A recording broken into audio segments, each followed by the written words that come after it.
everybody, this is Diesel Tech Greg here. We're going to be taking you through how to do a complete and proper air system check. We're working on a 2012 International Transstar. It's got a Bendix air system on it. So we're going to take you through this air system check. We're going to talk you through how to properly separate all the parts of the air system and check them thoroughly. So first thing that we're going to do on this truck is we're going to drain all the reservoirs. So we're going to drain our wet, we're going to drain our primary, and we're going to drain our secondary. I'll show you right where those are. Be right back. So here are our tanks on the International. As you can see, we got two tanks right here. We got primary, and then we've got our secondary and wet, and they're in split formation. So as you can see, we got a valve right here that we need to pull out. And what we're going to be doing while we're draining is we're going to check the oil, we're going to check the water, check for anything that could be contaminating the air system. And we're going to do that for all three tanks.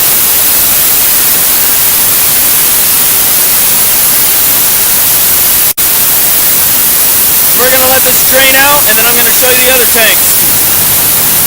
Alright, now we're up underneath the chassis of the truck on the back side of the tanks. We can see our lines here. And we're going to start draining tanks. Now, when you're draining a tank, if you put your hand up to feel the airflow coming out, don't be surprised if you get a little bit of moisture condensing. You got high pressure air in these tanks. Usually about 120 psi, maybe down to like 60 to 90 right in there. But either way, there's high pressure air in here and it's escaping to a point of low pressure. And if you put your hand up, you're going to feel a little bit of condensation. Don't let that fool you into thinking that you've got water all up in the system. What you're looking for is drippage. You're looking for oil, black, gray, kind of all over your hands. But if you just feel cold, wet when you put your hand up, more than likely that's just high pressure air coming out into low pressure and condensing because of it. So we're going to pull this and we're going to drain this secondary tank. Now all we have is one last tank to drain, and then we'll be up in the cab. Alright, so now we're up in the cab, and you can hear that alarm going off. We got two lights on the dash. As you can see, we've got a good sensor system here letting us know, hey, you're out of air pressure. You got nothing, alarm's going off, lights are on. Not a good thing. So what we're going to do is we're going to start charging up the system now. And the way we're going to do it at this point in the test is we're going to start up the engine and run at idle. We already know that the engine low pressure light is on. Excuse me, engine air system low pressure light has been on. So here we go, starting it up.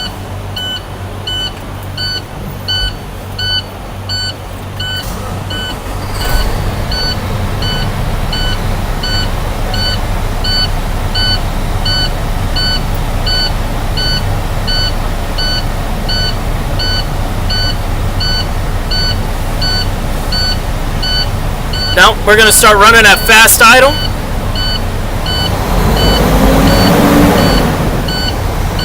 Get it to level out.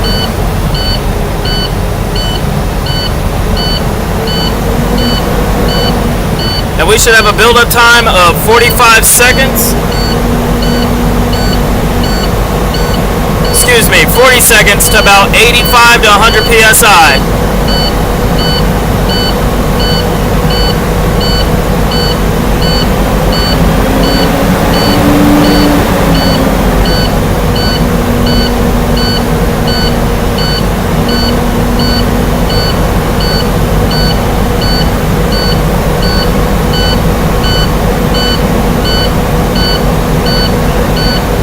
Right there.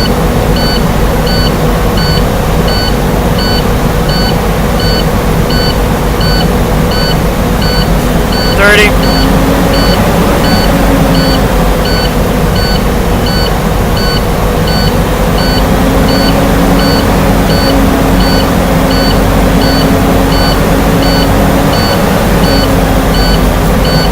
Alright. Now some reasons why that we didn't get to that build-up time could be that I am modulating the RPMs a little bit too low. We also need to check to see if our drains on the tanks got clogged up, if they're still letting air pressure out. So there's some system checks that we would want to go through and make sure that are A-OK at this point before we move on. Now we do have positive right there above 60 psi. Our air pressure low warning light has gone off, so that is a good check there.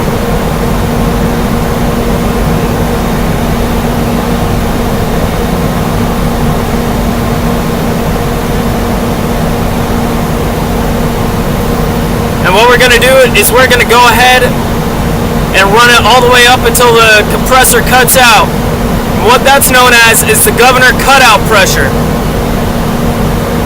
Basically, it's a predetermined air pressure point for our air system that lets you know, hey, it's time to cut out the air compressor. We have gotten to a happy pressure in our air system, and we're going to run with that.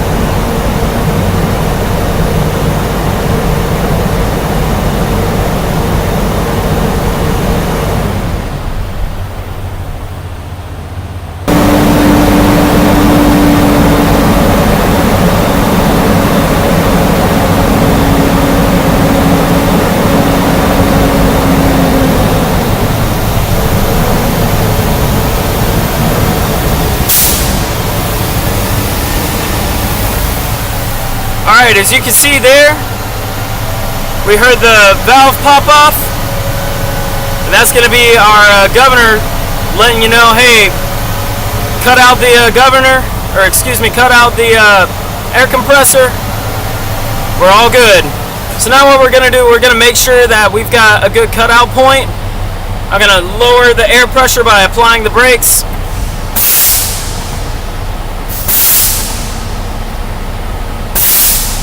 Until I see that cut back in.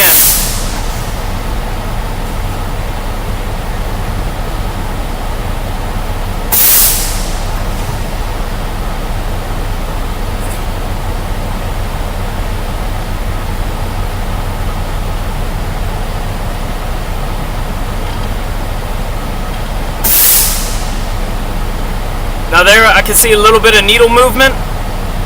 We were about 120 psi whenever it cut out, and we're coming back up around 90 psi, so we got a good cut in. Usually your cut in needs to be about 30 psi difference between your cut out and your cut in. So we're going to go ahead and get it back up to full air pressure, and we're going to continue testing after that. Alright, so now that we're back up at full air pressure, we're going to let the whole system stabilize for about a minute. And then we're going to monitor for 2 minutes to see if we've got any pressure drop. So I'll be back with you at the minute mark, and we'll see if we get any pressure drops after that by starting a 2-minute timer and watching our needles. Alright, so we've been about a minute now. See where our gauges are at. Alright, so we're still stabilized. Now we're going to restart a timer for 2 minutes, and we're going to look for any noticeable drop on the needle. What we're looking for is within 2 minutes with this single vehicle, we're now hooked up to a trailer, we can allow a 4 psi drop inside of 2 minutes. Anything beyond 4 psi, we're going to consider a major leak and we need to repair. So, here we go. 2-minute countdown begins, and we'll be back whenever that's done. Alright, so that's been the 2-minute mark. As you can see, our gauges have not moved at all. That's an excellent result. So, like I said, a 4 psi drop would have been acceptable. Obviously, we're going to completely accept a 0 pressure drop. Next thing we're going to do is move on to our third test. This is where we're going to go ahead and make a brake application and then turn on ignition power. What we're looking for is what we call a chuff. You should be able to hear it on camera. We're going to make an application here around 90 psi, and then we're going to hit ignition power, listening for that chuff, and that's going to let us know that our brake modulators related to the ABS system, they're actually doing their job. They're checking themselves, and they're working in tandem with the brakes to do their job. So let's get down to 90 psi.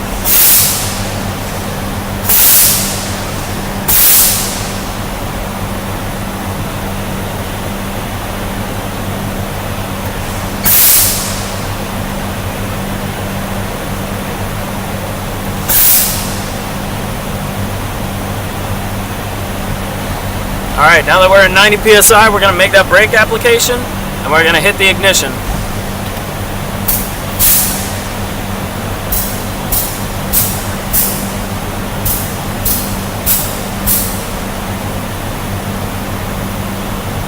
Alright, that's all our checks. We're going to go ignition off and release the brakes. So that's test 3 complete. Now we'll be moving on to our next test. Alright, now after that last check, we have aired up the system a little bit, get us right about 90 PSI. What we need to do here is with the truck off, make a 90 PSI brake application. We're going to let that stabilize for a minute, and then we are going to start our check for 2 minutes. And we're going to look for the same thing as earlier. We're going to look for about a 4 PSI drop. If we see that, then we know that we've got a significant leak on the service side of our air system, and that needs to be addressed. So we're going to go ahead and make that application and allow it to stabilize for an entire minute.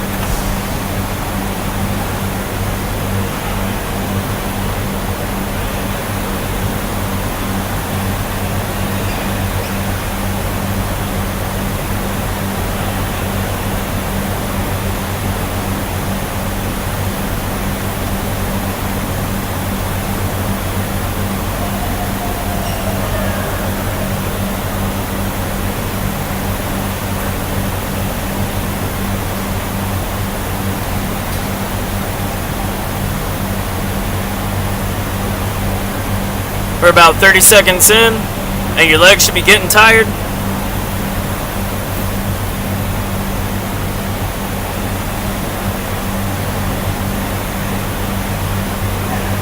"15 seconds to go, and we find out if you're a man or not.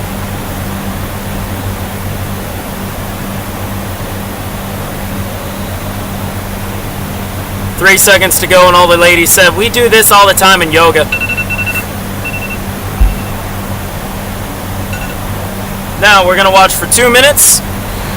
Keep your eye on that needle, and we're going to see if we get a 4 PSI drop or more.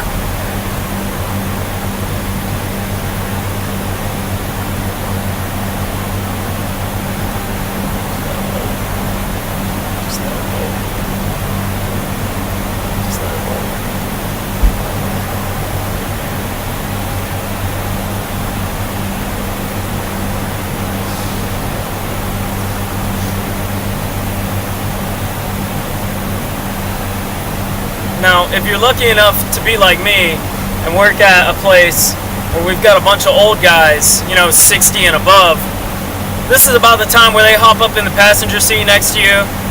They start looking at the gauge and looking at what you're doing and say, "Man, y'all kids got it so easy. Back in my day, we didn't have this or that. We had to go out there, trudge up the hill both ways in the snow." Well, I had her in the back seat of my 55 Mercury, and all we did was smooch. And I'm like, "That's not how you do this. What are you talking about, Martha May?" I'm just sitting there thinking, "Good Lord, what are you even..." Oh, hey, there's time. All right. Would you look at that? We don't have anything missing, any pressure loss. We're good. That is a successful test. So I can let my foot up off the brake now that my leg is numb. And we are A-OK to continue our testing. Now we're going to be testing the parking brake portion of our air system. Basically what we need to do is keep an eye on our gauges, and we need to actuate our parking brake valve over here. So what we're going to do is we're going to pull to apply it, and we're going to watch our air system and see how much of a pressure drop we get, and then we're going to put it back in.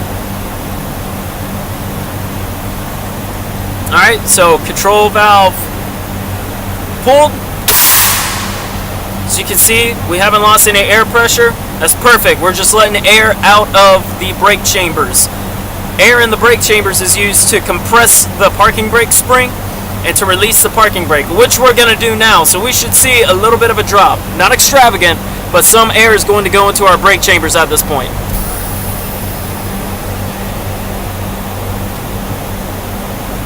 Alright, so we've seen a little bit of a drop. We're just going to double check one more time. Perfect.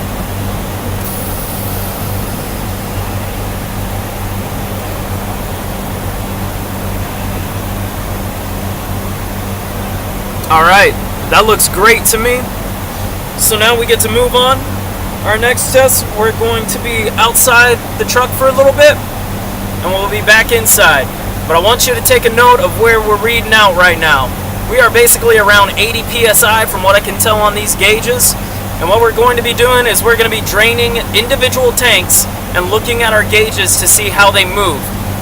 The reason being is we want to check all the check valves in the system. We want to make sure that they are holding different tanks at the different pressures and not back feeding through our entire system. So I'll see you outside the truck. We're going to start draining a tank, and we're going to go back into the cab here afterwards, and we're going to check our gauges. Alright, so do we remember our friends, the tanks back here? That's right. What we need to do is we need to drain the secondary tank, make sure that the primary tank has not lost a significant amount of pressure, and then we're going to recharge, and we're going to do the same with the primary tank, checking to see if the secondary has lost any pressure. So, under the truck we go, and draining a tank again.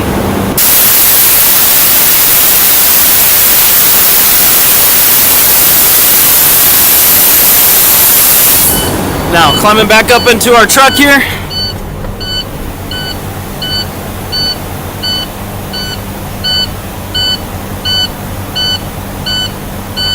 We can see that we're still about 85 psi, 80-85 on our secondary, and we've drained the primary completely down to zero.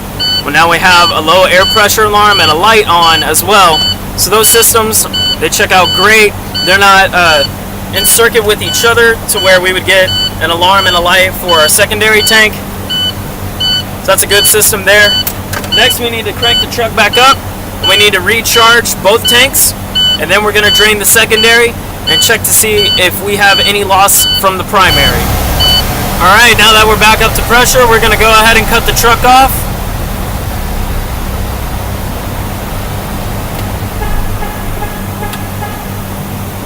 Now, if you heard that honking, that's a good sign. We're doing these tests right now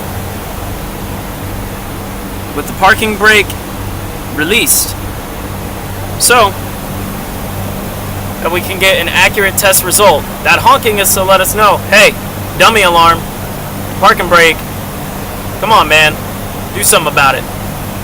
We're not going to in this instance. We're going to get back under the truck, we're going to drain the tank, and we're going to see if we get any difference.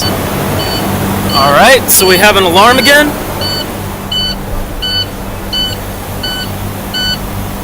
We have a secondary tank that's drained, and a primary tank that is still with air pressure in it. So, I'm going to have to say that both the check valves are working very, very well. We'll go ahead, we'll get the truck cranked back up, take care of that annoying alarm, we'll set our parking brake, and we'll call this truck done.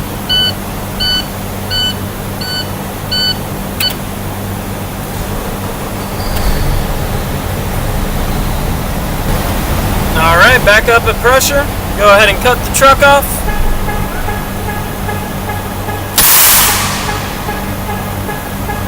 And there we go. We have a finished air system check. And that's how you do a complete air system check on a tractor for a tractor trailer application semi. Now if you had a trailer hooked up to it, as you can see with all the cabling back here on the back wall of the semi, we would have some other standards. We could go to 6 psi per 2 minutes as our acceptable air pressure drop. If we had more trailers hooked onto the back of it, we could go all the way up to 8 psi per every 2 minutes as acceptable air pressure drop. Otherwise, that's how you do it. Put your sunglasses on. It's hot out here in Florida. Look like a boss. Don't let them see you sweat. It's hotter than the pit of hell. But thank you for tuning in. I appreciate it. Come back to see more of my videos that I make right here at J-Tech Institute in Jacksonville, Florida. I appreciate everybody. Have a good one.